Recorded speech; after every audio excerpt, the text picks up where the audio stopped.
Oke, assalamualaikum warahmatullahi wabarakatuh. Perkenalkan, nama saya Syukron Maulana. Saya dari Peternakan C. Di sini saya akan menjawab soal UTS Bahasa Indonesia. Nah, di sini saya telah menyalin soal bahasa Indonesia. Saya tulis di sini. Kemudian saya akan jawab satu persatu soal UTS Bahasa Indonesia. Oke. Untuk lanjut, sebelum menjawab pertanyaan, marilah kita mengisi dulu biar sehat. Nah, untuk menjawab nomor 1, saya baca dulu soalnya. Jelaskan perkembangan bahasa Indonesia hingga menjadi bahasa resmi kenegaraan hingga saat ini.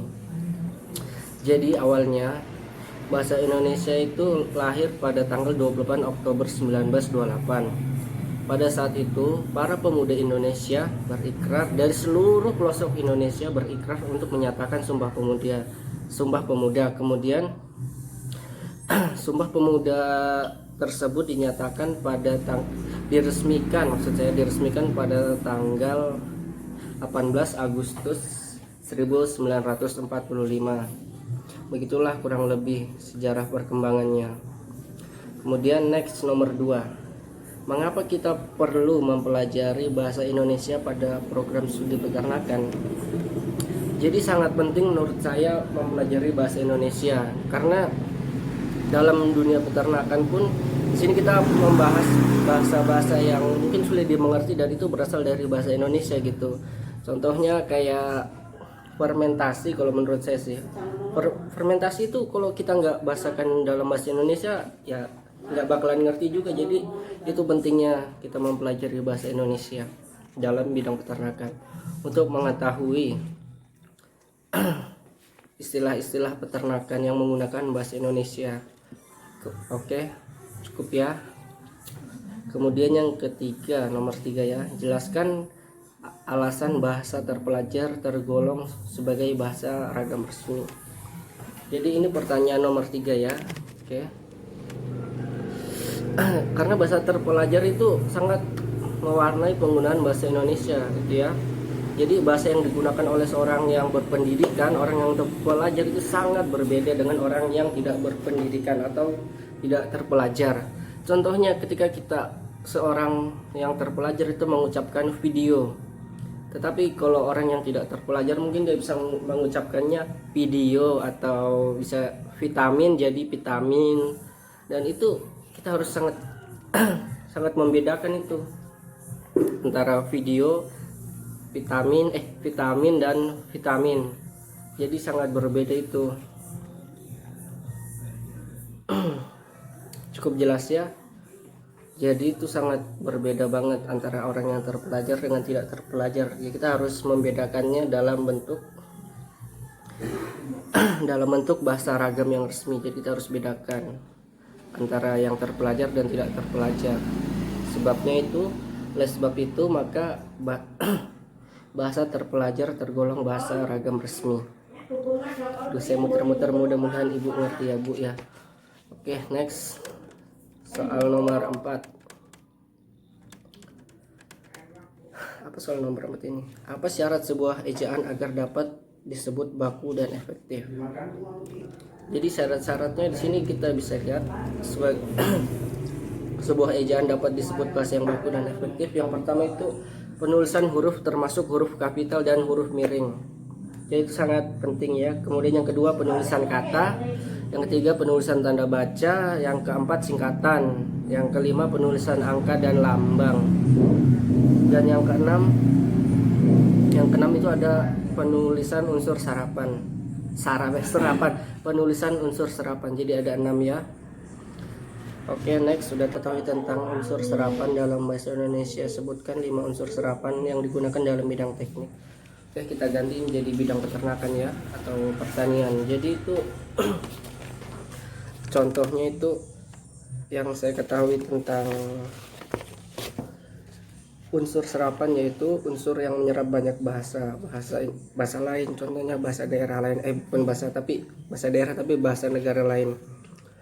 Oke, contohnya misalnya agrobisnis. terus agraria, terus amonifikasi, kemudian ada benih, ada gabah, dan ada damar. Itu istilah-istilah yang digunakan dalam bidang peternakan atau pertanian. Kemudian soal nomor 6, sebutkan dan jelaskan pola kalimat sempurna dalam bahasa Indonesia. Jadi pola kalimat sempurna, saya akan menjawabnya bentar ya. Jadi sebutkan dan jelaskan pola kalimat sempurna itu dalam bahasa Indonesia itu ada 3, yaitu subjek, predikat, dan objek atau singkatannya SPO. Subjek adalah bagian yang sedang dibicarakan oleh pembicara. Itu yang pertama subjek, yang kedua itu objek.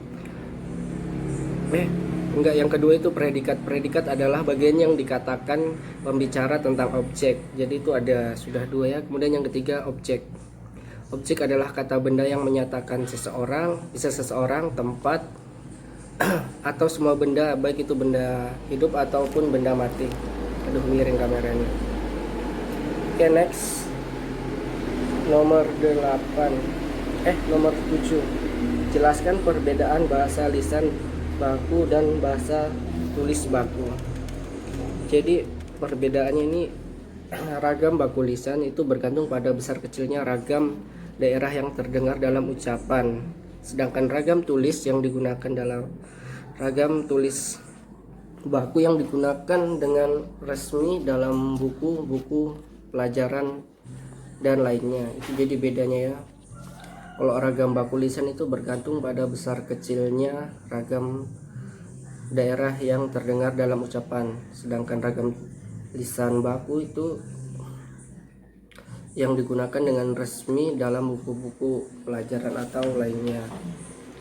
Kemudian nomor 8, jelaskan ketentuan kohesif dan koherensif dalam paragraf. Jadi nomor 8, koherensif. Nah ini, jadi syarat untuk yang kohesif syarat ketentuan untuk kohesif yaitu apabila koherensi berhubungan dengan isi, maka kohesif berkaitan dengan penggunaan kata-kata lainnya. Kemudian untuk yang koherensif itu ketentuannya itu yaitu apabila suatu paragraf dikatakan koherensif jika ada kekompakan atau gagasan suatu kalimat dengan kalimat yang lain. Kemudian jelas ya nomor 8. Kemudian nomor 9, buatlah masing-masing satu contoh kalimat majemuk, setara, dan bertingkat. Jadi contohnya. Jadi contoh kalimat majemuk setara yang pertama itu, Rara dan Riri pergi ke sekolah pada pagi hari. Kemudian yang kalimat majemuk bertingkat yaitu, aku sedang belajar di rumah ketika pacarku menghampiriku. Ya, itu kurang lebih seperti itu. Next nomor 10, buatlah satu penutup surat dinas dengan ragam resmi. Jadi nomor 9 itu contohnya ya, buatlah satu penutup. Jadi penutupnya itu seperti ini.